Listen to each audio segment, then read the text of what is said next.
What is up, Janksters? It's your boy Graham, also known as Hamhawks42 on the internet, and today we have a fun edition of the Overthinking MTG podcast, the famously unedited, unscripted show where we look at individual Magic cards and talk about them for quite a while. We're going to be doing another batch episode today where I want to look at a lot of cards that are coming out in the newest set, which is Lord of the Rings, Tales of Middle-earth, with kind of a theme in mind. And the theme that I want to touch on today is equipment. Now, we're not going to be looking at every single piece of equipment within the set, but we're going to cover a lot of them because, frankly, there are some really freaking cool ones. Throughout the course of Lord of the Rings, a lot of the characters wield different items in cool ways. And a lot of those found themselves onto equipment-typed cards, which kind of makes sense. You know, we have swords and whatnot, so naturally. Now, there are a few pieces of gear that are present within the set that are not typed equipment, you know, like the One Ring itself and the Horn of Gondor, those kinds of things. We will not be touching on those in this episode, but I'm not saying we won't in future episodes because those cards are also pretty cool.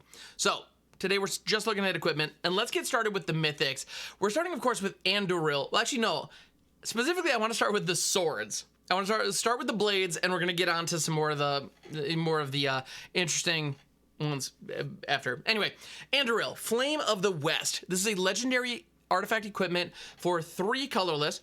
Equipped creature gets +3/+1, and whenever equipped creature attacks, you create 2 tapped 1/1 white spirit creature tokens with flying. If the equipped creature is legendary, instead create 2 of those tokens that are tapped and attacking.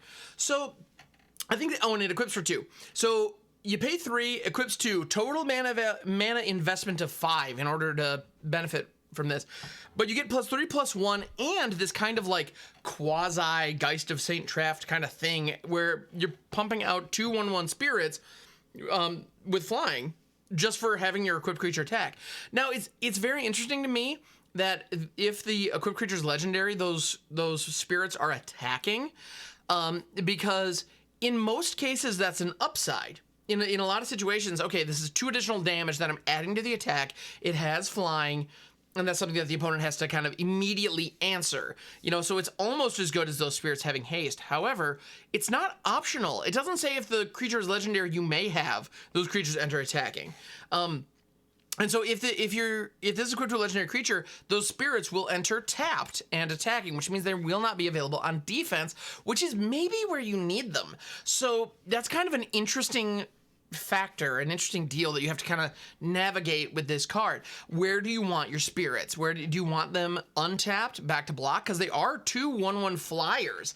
So if this is equipped to a non-legendary creature, every time you attack, you leave 2 really good chump blockers behind. That's awesome. Whereas if it's equipped to a legendary creature, such as your commander, those spirits will be attacking, which can also be beneficial. But you know, you got to be aware of that because it may not be as advantageous. Because only 2 more attackers are kind of whatever. But especially in games of commander, 1 turn around the table, leaving 2 blockers back can be a big deal, whereas getting in for an additional 2 damage is kind of whatever.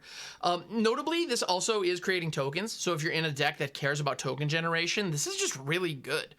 Like, period. Like, if you have a Mondrak or Anointed Procession, Doubling Season, any of those effects that doubles tokens, that absolutely works here. You know, so all of a sudden getting in for an additional 2 damage may not look so good, but what about 4 or 8? Well, all right, now that adds up pretty fast. So if you can synergize with that, this card is excellent, frankly. It's really cool. Now, if you're not synergizing with tokens, it's fine. A +3/+1 stat boost is no joke. That does take a very small creature and make them pretty formidable right away. And on the attacks, you are going to be getting those spirit tokens. So, I don't know. It's not bad all in all. It's kind of generically powerful, generically decent. I have a feeling this is going to be a rather underwhelming mythic within the set compared to some of the other stuff that's going on. But I don't know if I get my hands on this in limited, strap in everybody. It's going to be fantastic. And in Commander, it provides enough value. It provides enough value to merit a slot in decks that can synergize with it, whereas I don't think it provides enough if you're not synergizing with it, either through equipment or tokens. But all in all, cool card. I think it's actually quite solid. And flavorfully, it makes sense because our Aragorn used Anduril as kind of the rallying point and the proof to the armies of the dead to like rally around him. That was his proof that like, yes, I am Isildur's heir. You do owe your allegiance to me, and I can fulfill your oath. You know, and that's, or you can, you know, make good on your oath from so many, you know, years ago. So that was really cool. So honestly, I think this card is good. Flavorfully, it makes sense. It summons spirits to help you fight. Great, does the thing. Granted, to be fair, Anduril actually did a lot throughout the course of the Lord of the Rings. So they had to kind of pick one, and that I think that makes sense. All right, next up, we're going to be looking at another big, awesome sword, and this is Glamdring. If you're not familiar with Glamdring, it is the longsword that Gandalf used, because Gandalf is totally a battle mage. He wears cloth, but don't let that fool you. He has no problem rolling up his sleeves and getting into the thick of the fight. Also, the image of fighting with a staff and a sword, like... that's about as dope as it gets, in my opinion. But anyway, Glamdring, legendary artifact equipment for 2. This is also a mythic. Equipped creature has first strike and gets +1/+0 for each instant and sorcery card in your graveyard. Whenever equipped creature deals combat damage to a player, you may cast an instant or sorcery spell from your hand with mana value less than or equal to that damage without paying its mana cost. If you're in any kind of spell slinger scenario, if you have a lot of instants and sorceries in your deck, if you're playing a Gandalf-style deck, this card is excellent. Nothing short of excellent. It allows you to free cast stuff out of your hand once you've done the initial investment. Also, the amount of power that this could give something late in a game is insane.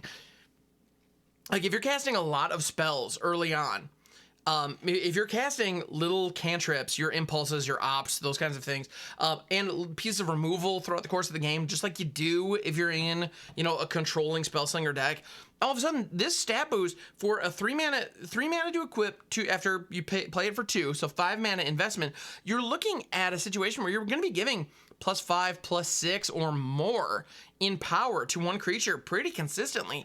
And if that creature is successfully striking the opponent, you're then free casting big bombs out of your hand. That's excellent. Additionally, the kind of decks that have all critical mass of instants and sorceries often have blue in them, just kind of by the nature of how it works, because those decks need to be drawing a lot of cards because you burn through them quickly. And so you also have creatures that are literally unblockable in those colors. You know, you have Mercurial Spelldancer, you have even things like Triton Shorestalker that are just, or Surge Engine, these little creatures that can become unblockable or just natively are unblockable that also synergize with everything you're doing. You throw Glamdring on top of that, especially if you have some kind of evasive creature as your commander in a game of Commander. Oh my goodness, the amount of power boost you can get off this, you're dealing massive damage then. And in so doing, you're free casting, you know, potentially very large card draw spells, or, you know, even things like, you know, like your Cyclonic Rifts and whatnot. You're casting those out of your hand for free just by dealing damage to your opponent. If you're drawing a ton of cards, any kind of cost reduction on spells is massive. So honestly, I think in Commander, this card is excellent. It is a massive threat. If you see this across the table from you, be aware that any evasive threat that can pick this thing up is going to be a massive problem that you probably are going to want to deal with. Because, yeah, you don't want to be the face that this thing crashes into in order to free cast some 5 or 6 drop. That's a bad time. Yeah, I love it. I think this card is actually really, really good. If you're in any kind of Spellslinger shenanigans, take a look at this thing. All right, next up. Oh, the other thing, flavorfully, Glamdring is kind of fun. Glamdring actually has the same kind of enchantment on it as our next card that we're going to be looking at, where when orcs or goblins are present, it actually glows blue, which is something that they didn't really make a big deal about in the core like narrative, but it's true. It does. Now, the other one that we see quite a bit, especially in The Hobbit, is Sting, which it's an elven blade that does glow when orcs are present. Which is just lovely. And this is the dagger that was originally carried by Bilbo, and then he bestows it to Frodo in Fellowship. But so this is a legendary artifact, once more, equipment for 2. Equipped creature gets +1/+1 and has haste. At the beginning of each combat, you untap the equipped creature. An equipped creature has first strike as long as it's blocking or blocked by a goblin or orc. So the fact that it untaps at the beginning of each combat means it has this like pseudo vigilance, because it's not just your combat. So presumably on your turn, the equipped creature's untapped already, just by virtue of how the turn works. But then you could attack with the creature. They're tapped for the remainder of your turn. But then when the next turn rolls around and combat is initiated, this triggers and they untap, meaning that they are now available to block, which is pretty handy. So it's like a pseudo vigilance. I mean, it works in such a way that like effects with like stun counters or any kind of effect that like locks the, you know, that destroys tapped creatures and the like can hit, you know, this creature, unlike a true vigilant creature, but still, it has this like effective vigilance. And it has +1/+1 in haste. Now, the third ability on it, where the equipped creature has first strike as long as it's blocking or blocked by a goblin or orc, I believe that that is relevant if you are playing Lord of the Rings Limited. If you are in a sealed event, such as the pre-releases, or if you're drafting on Arena, I have a feeling, or, well, drafting in person even, if you're drafting this set, if you're in a limited environment where you're surrounded by the Lord of the Rings cards, that is going to be relevant. Goblins and orcs are a major theme, and you're going to be tangling with them in combat pretty frequently, and so that first strike is relevant. Outside of that, if you're in Commander or if you're in Modern, unless you have effects in your deck that assign creature types, then don't expect to get any value off of that third line, because it's dependent on your opponent having a goblin or orc. Granted, there are people who play Muxus and Krenko and whatnot, like there are goblin decks, that is a thing, but I'm not going to include this in my deck on the off chance that maybe I'll be in a pod against Krenko. Like that's, and even then, the benefit you get is just first strike. It's just not worth the price of admission. It's not worth, the juice isn't worth the squeeze on that one, so don't anticipate getting much value out of that. So let's analyze this card without that. It gives +1/+1 and haste, and then it effectively gives vigilance. You know, it untaps each combat. Is that worth a 4-mana investment? 2 to cast, 2 to equip.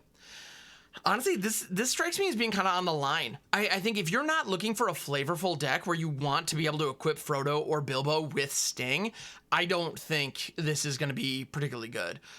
Haste is nice, but 2 mana for haste is kind of, it's asking a lot, and there are better options. You know, there are, you know, we have the Swiftfoot Boots, we have Lightning Greaves. Granted, comparing anything to Lightning Greaves isn't exactly fair, but still, if you need haste on equipment, I think there are better options, especially if you're in colors like red, then things really open up. There are all kinds of ways to grant haste. So I don't know, if you're not in red and you need haste, then Sting as like the 3rd or 4th way in your deck to give that, fine. Like, that's not terrible, but all in all, I'm not super impressed. Although I am willing to admit I might be wrong on this one. Although, I mean, I might be wrong on any of them, who knows? But this is one that it might punch above its weight class. It might be more impressive than it looks, which in a way is kind of appropriate for Sting, because it's a little dagger that's easy to underestimate. But meanwhile, in The Hobbit, Bilbo took out like a bunch of spiders with it, and it's clearly very strong. So I don't know. We'll see. I'm intrigued. I think flavorfully, it's on point. It matches the equipment in the story quite well. But yeah, I'm kind of the ones we've talked about today, I'm unimpressed with Sting. All right, now meanwhile, the next one that we're going to talk about is a very unassuming piece of equipment that I think is quietly really good. And that is Barrow-Blades. So this is an uncommon. You're going to be able to pick these up for like a nickel. They're going to be everywhere. If you're drafting, if you draft this set, probably even once, there's a decent chance you're going to walk away with one of these. Yeah, it's going to be common. Well, it's an uncommon, but you'll see it a lot as a player is what I'm saying.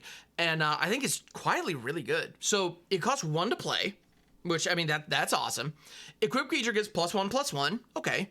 Whenever equipped creature blocks or becomes blocked by a creature, that creature loses all abilities until end of turn. All abilities. Every single ability. They're just gone. They just disappear. Poof. And it equips only for 1. So I think that second ability is shockingly strong. It strips your opponent's creatures of everything. If they have death triggers, if they have first strike, also if they have abilities that dictate their power and toughness, this does hate on that. So honestly, I think this thing is, I think this card is quietly fantastic. Think about this. If your opponent has a 20/20 Trampler and you have a 1/1 blocker that's holding Barrow-Blades, so it's a 2/2, they attack you with their 20/20 Trampler. Your Barrow-Blades equipped creature blocks that Trampler. That creature loses all of its abilities, including Trample. And so the damage does not trample through. You can chump block massive tramplers with this. Additionally, cards that have like First Strike get completely hosed by this. Your little 1/1 Dorks can block Thalia all day. And additionally, during combat, after the block is declared, Thalia's taxing effect that makes all non-creature spells cost 1 more disappears. That's no longer in effect if Thalia is attacking you. So that could be excellent. Other ways that you could leverage this, you could put this on a card that has like a lure style effect where it must be blocked, especially the ones that say they must be blocked by all creatures if able. And you could attack into somebody who has a creature-based engine online of some kind, and you could turn it off for the turn completely. Like, that is excellent. You can just completely shut people down. And honestly, I think it has some fun play. This is going to change the dynamic at the table in certain ways, especially if one of the creatures is back to block with this. Like, I want to put this on an Ornithopter and just sit back on D. Like, honestly, that's what I want to do with this. And I think it's great. It's like, yeah, go ahead and swing into me. I dare you. Like, you know, the amount of stuff I can do to you is pretty great. Especially, yeah, Tramplers, Indestructibles, First Strikes, Death Touches, all of that just gets completely negated within combat from the Barrow-Blades. And you lose those abilities till end of turn. So if you strip an ability away from an opponent's creature that is maybe locking out a certain effect or preventing you from playing something like Thalia's taxing ability and the like, then all of a sudden, if you can get that creature into combat with your Barrow-Blade equipped creature, then in your post-combat main, or, you know, however the timing works, you can then work around that ability. You can cast those things without paying the taxes or whatever. So, honestly, I think this card is shockingly good, and it's just dirt cheap. You know, +1/+1 for 1 with equip 1. I mean, we've seen that card before, and that's fine. Like the Lean and Scimitar style. Like in some limited environments and in some like very artifact or like equipment heavy decks, you might consider playing that anyway. And the fact that this has that plus a really powerful ability stapled onto it, or a potentially powerful ability stapled onto it, I'm really high on this. I think this card is actually shockingly good, and I think it is going to see some play. So I dig it. Just bottom line, I dig it. So this is the last blade that I want to talk about today. Yeah, I don't know what else to say, but this is one of those, maybe don't like go out and buy a whole crap load of them because the market's going to be flooded with these. They aren't uncommon, but if you have some, I'd recommend like hanging on to them and thinking about commander decks where you can take advantage of this. All right, next up, Bilbo's Ring. So this is a legendary equipment for 3. As long as it's your turn, equipped creature has hexproof and can't be blocked. Whenever equipped creature attacks alone, you draw a card and you lose 1 life. It equips for 4, or it equips halflings for 1. So if you are in a dedicated halfling deck, being able to give this bonus for only 1, that seems decent. If you are not in a dedicated halfling deck, honestly, straight up, this card's not worth it. Period. It's just not. You know, unblockable and hexproof is great, frankly. It is. There's a reason Whisper So Cloak is like a phenomenal, like one of the best variants, and that's Shroud actually, not hexproof, so it's a little trickier to work around. But there's a reason Whisper So Cloak is like a staple in Commander, and Bilbo's Ring is kind of doing an impression of Whisper So Cloak in that it gives you the hexproof, which is better than Shroud. So, but it gives you that inability to deal with it and the unblockable factor, which is all great. The problem is that it's only on your turn. Like hexproof only on your turn is significantly less valuable than blanket hexproof, like by a lot. Because sure, they can't deal with your, you know, your ring bearer, well, the bearer of Bilbo's ring. They can't deal with that in combat with combat tricks and whatnot because they can't remove it during the attack and that kind of thing. That's not nothing, but the reality is they'll just rip the removal on their turn or on, you know, the end step of the person before you to get rid of the bearer of Bilbo's ring if they want it off the board. It's just, it's way too easy to play around. So that hexproof, honestly, it might as well not be there for how often it's going to really impact what's going on. You know, if the players around you play around, like understand how it works and time their spells correctly. Now, it being able to give unblockable to a halfling for only 1 mana, that's decent. And if that one creature is attacking alone, you're drawing cards.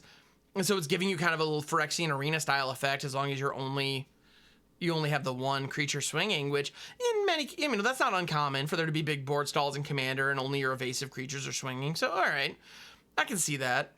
But the whole ability, limiting yourself to attacking with only one creature tends to be a bummer. Like, I don't...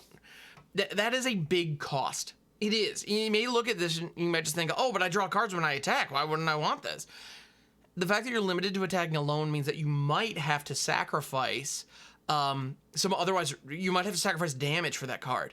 You might have good attacks, but if you want the card, you need to hold your other attackers back.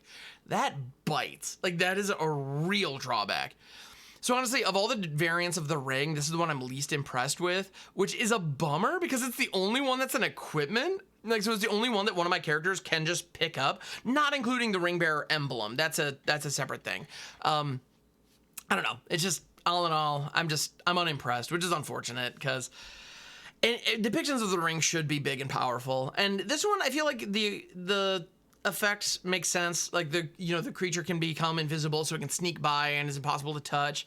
And you're getting treasure when it sneaks in. It's doing the burglar action, but it is draining your life force, which is something most of the other rings. Oh well, actually, the tempt ring mechanic doesn't show, but the other, the one ring in the set does do that. I don't know. Flavorfully, it's fine, but it's a little too expensive for what you get, in my opinion. All right, now last up, we have one more piece of equipment that I want to talk about today, and it is fantastic. This is going to become an immediate day one staple in Commander, I guarantee it, and that is Mithril Coat. This is a legendary artifact equipment for 3. It has flash. It also has indestructible. Well, it's freaking Mithril, so that makes sense. When Mithril Coat enters the battlefield, attach it to target legendary creature you control, and the equipped creature has indestructible, or it equips for 3. So this is a combat trick version of Darksteel Plate. And Darksteel Plate was already excellent. It was already a really good card. And now you can have a second copy, and it has flash, and it auto-equips, like it snaps on to legendary creatures. So you can do it as a combat trick effectively. This is great. Great. Period. I don't know what else to say. It's protection spell. It's indestructible. It's everything you want it to be. And it's kind of funny too. The way that this works kind of matches the narrative, because in the Mines of Moria, Frodo gets stabbed, as he is wont to do, and then the party finds out afterwards that like he had this coat, so he's actually okay. And so it's kind of a surprise. Like, they thought he was screwed, and no, he's okay. Like, I love that. I think that's it's kind of interesting and fun. And so this having flash is one of those things where it's like, oh, you think you got my dude, but haha, they're actually indestructible because they've been wearing this Mithril Coat. I don't know. That's kind of fun. I like it. And it's just, I honestly, I don't even know what else to say about this card. Like, if you want to be giving indestructible, especially to your commander, like just about any, I have a Jund deck it's not quite Voltron. It's built around Marika, the Brutal Gladiator, and she wants to be getting into combat. That's part of the deal. Like, I'm going to be attacking with her constantly. Well, she has indestructible already on my turn, which is great. If she didn't, though, then this would be clutch. And honestly, any kind of commander that is going to find themselves in combat regularly, this is fantastic. Fantastic. And even if they're not your commander, legendary creatures are rampant. We see them everywhere. So this is going to be a free equip to a lot of things, just in general. I wouldn't be surprised if this sees play in, in Commander, definitely. It might be decent enough to see play in Historic. I wouldn't be surprised if some like creature heavy, like maybe 5-color, like Joda Piles or something. If there's a critical mass of legends in your deck, having at least one of these as maybe a surprise that you might be able to spring on your opponent, I think it's pretty good. I think it's pretty darn good. Anyway, thank you so much for checking out this edition of the Overthinking MTG podcast. I really appreciate it.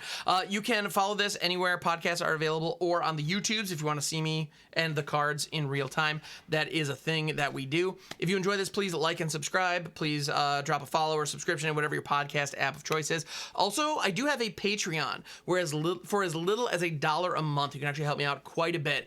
I did actually recently quit my day job, so any assistance would be most appreciated. Like, I'm doing okay, but every little bit helps. In any event, thank you so much. I appreciate you, and I'll catch you on the next one.